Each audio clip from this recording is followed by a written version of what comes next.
All right. Hey guys, what's going on? Marcus O'Malley here with Chasing a Cup, and I've got Daniel Smith, a writer, creative, and a big fan of Luca de la Torre. Daniel, you want to, Whoa. yeah. Daniel, you want to tell us a little bit about Luca's background, kind of club and country, kind of how he came up and talk us through, there's a lot of people on here, like you were talking just before the pod. There's a lot of fans that have heard the name, but they've heard a lot of names. Dwayne Holmes, Julian Green, some guys over in Europe that haven't really cracked the squad. So tell us a little bit about Luca's kind of background, club and country. I think he started out at was it San Diego Surf, or maybe I have that completely wrong, but he signed with Fulham back when England accepted EU passports. And he was there for a while, went back and forth between Fulham and the Bradenton U17 residency. And now he's a part of that Bradenton group. And that's when, me personally, that's when I started coaching high school aged kids. And while that U17 cycle, the 2015 with, Pulisic, Tyler, Luca, Sunday, Haji Wright, and players who have played for other national teams now, Zendejas, Josh Perez, you kind of get like a feeling for all the other things that these young under 17 players go through, because I'm with, high school kids versus an under 17 national team, but, kids are kids.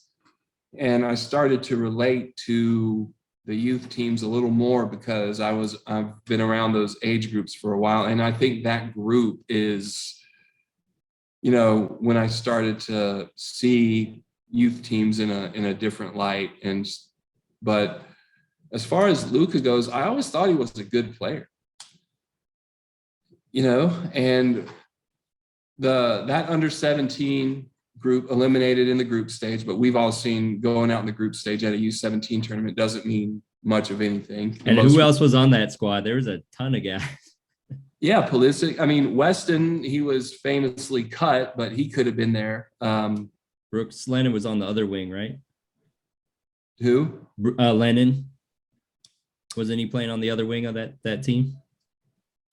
No. Was that later? Yeah. He joined up. Yeah, he joined in the following under 20. Right. That was E20s. That's right. Played with Luca, Tyler Adams, and Josh Sargent on the under 20 team. Yeah.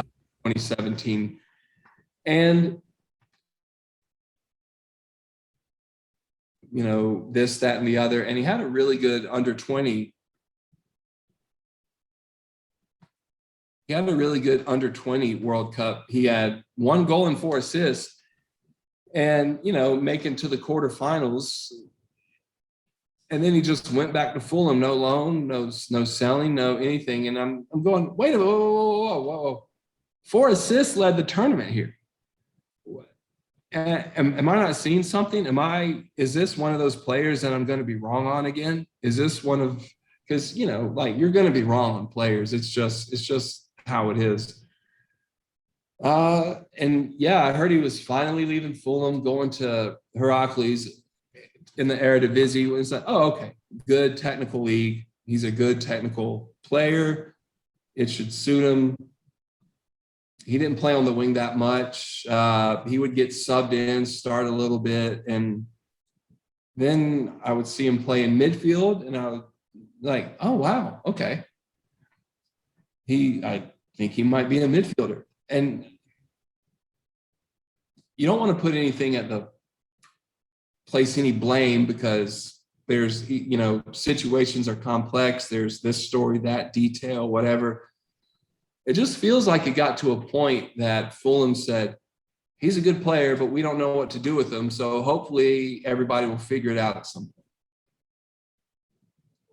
It's either that or Luca really, really, really wanted it to work at Fulham, and he just wasn't listening to anything else. Yeah. I don't know. There's no way of knowing. Were you following the Eredivisie before Luca came, or was he kind of the catalyst to kind of dive deep into it? I would watch,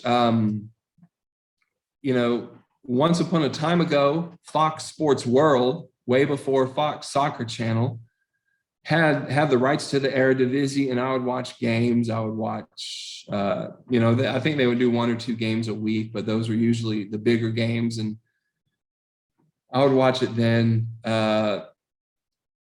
Then I remember Michael Bradley went to Heerenveen. I couldn't watch games at that point, but I did watch his highlights on this new website called YouTube. And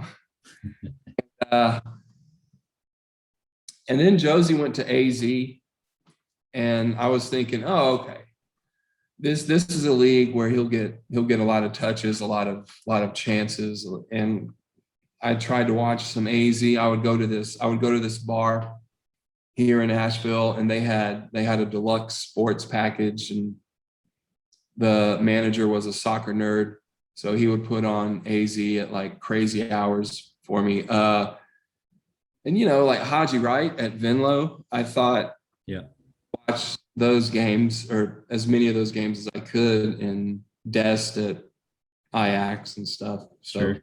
Yeah.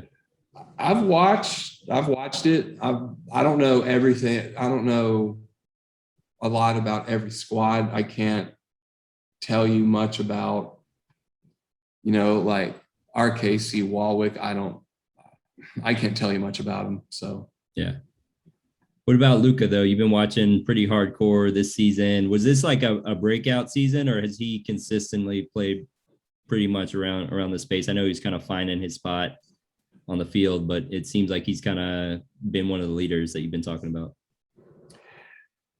Yeah. So when he first got there, like I said, he would get subbed in, and I would just watch the games because there was an opening in the schedules, like, oh, so-and-so's not playing. Oh, wait, yeah, okay. I'm gonna see how Luca's doing. He's playing actual league football now, not in a reserve league. And I would kind of make some time to watch it. And, there were some Heracles players who I was like, oh, okay, that guy actually doesn't look bad. And if you look at their history, or the recent history, there've been a couple of results away from Europe. A win this game instead of draw, or draw this game instead of lose. And they might have been playing Europa League in a few seasons in the recent past. So it wasn't a terrible team. It wasn't a team that barely avoids relegation. Last season in the spring, he moved in the midfield. The on the ball stuff was always good. His off the ball defensive covering and stuff. You mean sometimes it was good. Sometimes he looked confused and he looked like running around like a chicken with his head cut off. Their home loss to Ajax last season, you see him lose Davy Klaassen on both goals. You just see him, just kind of looking at this, and Klaassen just goes right behind him and either scores or gets an assist. But this season, that's been his biggest improvement, the defensive awareness and the off the ball. Okay, where's the space? Okay, Shoops is there, Kimor Soglu is over there. Okay, I'm all right. And I do think he's becoming more of a leader in general, because you see him pointing, even when he's not involved in a passage of play. You see the ball come and he's open, but if he sees an advanced player in space, you'll see him point and put the ball there. And I do think this sounds weird, but he's also clapping a lot. You see him like encouraging players, because it's a season. It's a tough season. They lost their captain in the summer. Their best attacker has a very controversial thing going on even right now. It's tough, but there was this one point. Just seeing his demeanor and, just encouraging guys and kind of pointing things out, just kind of rising on that leadership side. Yeah, I think there was one friendly, maybe two in their preseason, where he was the captain. Now they had squad A and squad B because they had back-to-back friendlies. And I think, that did play a factor into it for sure.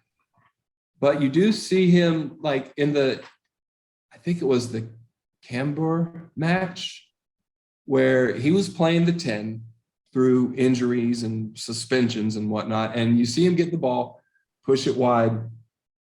Searhouse is wide, and Luca's making a run into the box, put the ball low across the 6. If it gets through, goalie makes a save, defender, whatever. If it gets through, Luca has a tap in. Searhouse just skies it, right? I mean, it makes it to the far corner before it touches the ground. And then you see Luca just put his hands on his head. But then you just see him look and like, come on, or however you say come on in Dutch. Right. You say, come on, let's go.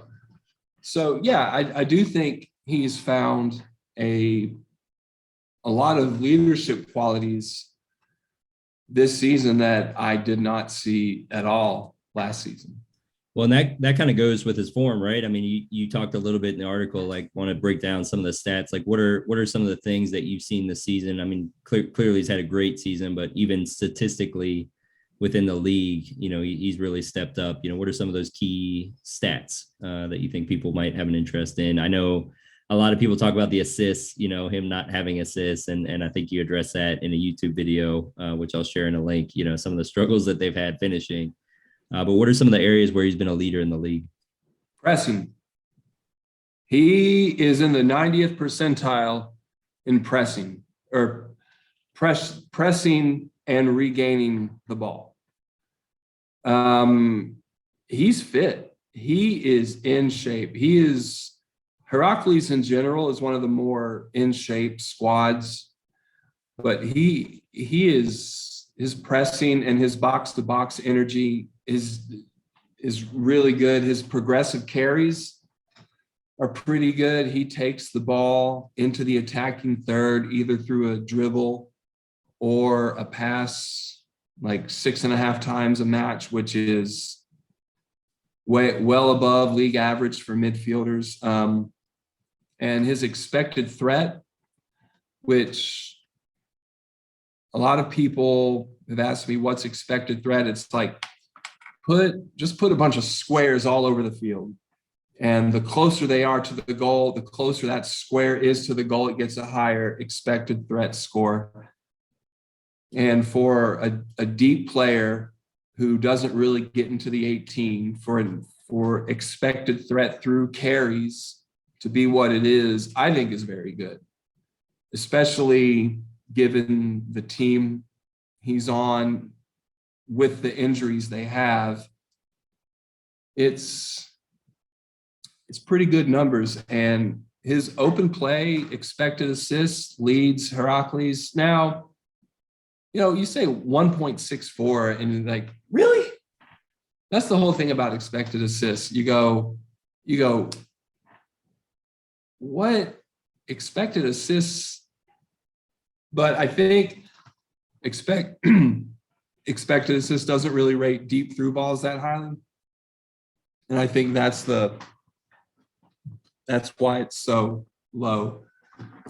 Where do you see him fitting for the US? No, you're good.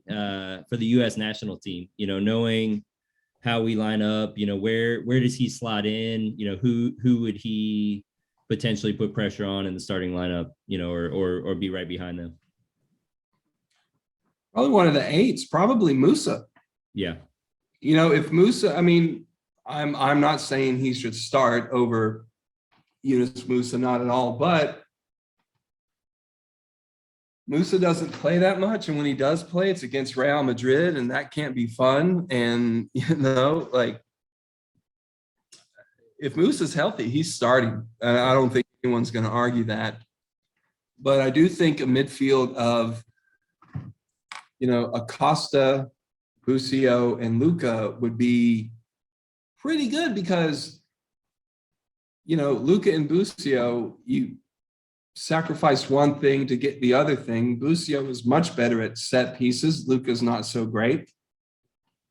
I do think Luca is better at overall defensive awareness, especially on counterattacks. I'm not saying Luca's bad. I'm sorry, I'm not saying Busio is bad at that. And Busio will probably get better at that as the season goes on, as time goes on. But I think right now, Luca's better. And I think Luca can drop back beside Acosta and defend, see out waves of pressure, waves of out of possession. You see that, in the match against Ajax, where Ajax had 70% possession, but Luca was fine with defending for long stretches. And there's also games where Heracles dominate possession, and I think Luca's fine, like connecting with really whoever is on the field, because like I said, Heracles, especially in the midfield and the attack, have had a lot of injuries and suspensions. So yeah, that's what I think he could bring. That's where I think he fits. Like off the bench. Why do you think Greg's not calling him in? Why? What do you think is Greg's hesitation in pulling him in? He's got 14 minutes so far. I don't know. I never really want to come off as being anti that guy. I want to be pro this guy. So I don't know. I think there's some favorites, just guys that he's comfortable with that have kind of been there the whole way. And every coach has their couple of favorites. It's just, it is what it is. And after Nations League, I said, if we can get rid of Ewell, and if Leggett is a Berhalter favorite, okay, because he was fine. Good, not great. If this is his favorite, that's all right. But as in the back end of 2021, we saw a pretty significant dip in form. So much so to where he didn't play at all in the last 3 qualifiers. So I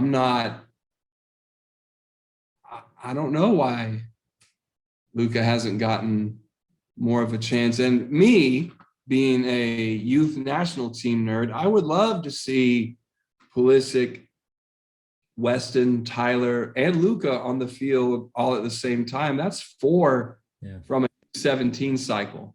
Yeah, it's fun. What's my laptop? Oh yeah, no worries.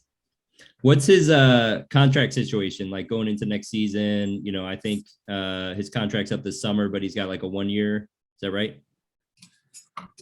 Yeah, so I don't know exactly what that entails, but they say Heracles supporters say it's going to happen. They say the extension's coming, and maybe he agrees to it, maybe he doesn't. I think he does. What would be a step up for him? There's a people saying AZ Alkmaar. Okay. Who, if you look at the table, it doesn't look great, but I've read a few pieces. One of them was really good by Robin Wilhelmus. My Dutch pronunciation is pretty bad. But like AZ are good, but unlucky. They should have won this game. They're out, He thinks their XG will even out in the back half or the second half of this season, and they'll shoot up the table. But people saying AZ, there's a journalist for FC Twente who says, I would love Luca on Twente. Now, I don't think that's going to happen if he gets the extension, because they're not selling to their rival. Yeah. It would be like Chelsea selling to Fulham or something. Right. People are also saying Atalanta. Sorry. People are saying one podcaster said Atalanta, which I think would be a stretch. I would like to see him move up the table. Yeah, before moving over. Yeah. But that was my next question. Like, what level do you think he could be at? Do you see him moving up potentially overseas, and where would that be? Where do you think would be a good landing spot? ultimately. Maybe not next year, but in the next 2-3 years. Like I do think in a team that plays like Atalanta would be his absolute ceiling. Yeah. If everything goes well, all goes according to plan, a team that plays that style. I don't think he should go back to England for whatever reason. It just didn't work out. And that's not saying he's not a top 5 league player or anything like that. It's, he tried to give England a shot and he stayed and stayed and stayed and it didn't work out. So. Yeah, I don't know. I mean, obviously there's different styles, different leagues, like, depending on where, who the coach is and what their style is. It's not necessarily like which league he would fit best in, but where he would slot in. Do you think we'll see him this window? I hope so, because actually this morning I read a report. Frank Wormuth, the Heracles coach, he said everyone in this squad is fully fit. He said we had to cancel 2 scrimmages in Germany, but we scrimmaged a local team and then we split the squad up and scrimmaged, and he said we're all match fit and we're all ready. So they've got a club friendly tomorrow, if I remember right. If it's against a German, oh no, it's a league match. Oh, they're already back. That's right. Yeah, you're right. Yeah, they play. Salzburg's got, I think, a friendly tomorrow. That's who I was thinking of, Brendan Aronson. Yeah, they play NEC.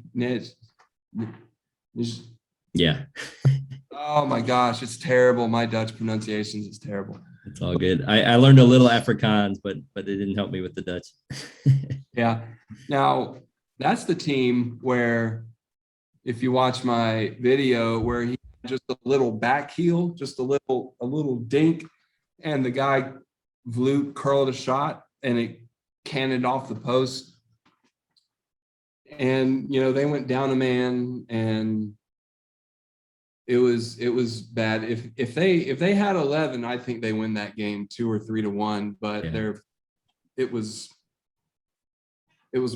a wild match. But I don't know. They're probably like the best 14th place team I've ever seen. I mean, they create enough chances to win these games. They just don't. And they're like Camborne. They got 1 point out of 6 when the XG in both of those games combined was like 6.3 to 1 or something like that. Perennial underachievers. I just don't. I don't get it. Hopefully the goals start falling. Yeah. In this, what do you call it? The soccer gods. Hopefully the soccer gods balance it out. Shine their light on in the spring. Yeah. Yeah. Well, thanks for coming on, man. Yeah, I just wanted to talk Luca. I know you've done a deep dive into it, and I'll put a link to the article so people can kind of geek out on that. But I'm really hoping Luca comes. I know a lot of people were talking about Conrad and some other players. For me, Luca's position is probably the most critical. Like that next person up on that MMA, in any of those 3 positions, I don't think anyone's really secured the backup. Busio's in the mix. Acosta obviously brings some value, but I think he's a better backup 6 than an 8. I feel like Luca's spot, the backup to Musa and even Musa, obviously not playing, potential for injury, the way, just the physicality of that role in that position, all 3 of them. I think it's so much more critical than even almost, I would say, left back. I think left back, there's a gap, but we're okay. For me, that position is so critical. So I'm really hoping to see Luca in this next qualifying window for that gap game. We can't play MMA 3 games in a row. I mean, they're just not for the engines that they are going to be able to run that hard, that much. And I think that gap of 60 to 90 days for most of those MLS players, Luca becomes even more valuable being game fit. A week or 2 ahead of, especially that first and second game. Yeah, I hope to see him too. I just think, I think Greg Berhalter, you take somebody like Roldan, he plays really well for Seattle. And I don't think anyone's going to argue that. Roldan has won trophies and no one's going to take those trophies away from him. But I think he's being asked to do things he's not great at. And in Seattle, he's being asked to do a lot of things he's very good at without getting too much into it. And I think that kind of sets Roldan up to be seen as in a not good light versus Luca, who can do that thing you want your starters to do right away because he does it for his club on a weekly basis. Right. And it's a weak spot, right? I mean, I don't think Roldan brings things that we are weak at, I think Luca fills a major gap in something that we have struggled with, which is that transition into the attacking side of our game. I mean, I think Greg has been a great defensive coach. Clearly the numbers stand for that. I think we have some incredible wingers. We're missing a striker. Pepe, hopefully, is kind of a revelation there. We hope that continues. We'll see. But that transition game, especially when MMA is not available, I think he just fills a huge need and a huge gap. Absolutely. Well, cool, man. Well, thanks for coming on. Yeah, it was good chatting with you, and we'll look forward to the next one. Thanks again for coming on. Thanks for having me. Of course. See you.